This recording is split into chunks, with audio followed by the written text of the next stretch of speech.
This is a final video to fix the Linux terminal unrecoverable error on Pixel 6a, and I made it simple so anyone can follow today. Are you facing this error when you open Linux terminal and it suddenly stops working or shows an unrecoverable message that ruins your task?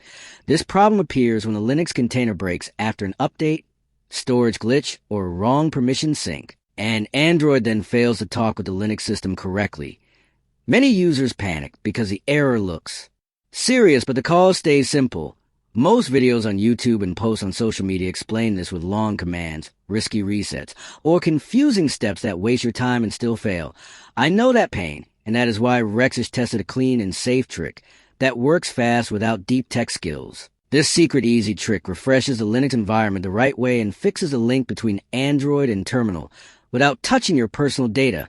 You do not need complex commands. You do not need to reinstall the phone. And you do not need hours of trial and error.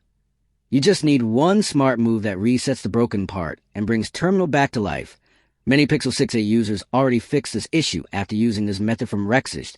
If your Linux terminal crashes, freezes, or shows the same unrecoverable error every time, this solution targets the real cause and not the surface problem. If you want the full step-by-step tutorial with clear actions and no confusion, comment on this video and say Linux fix,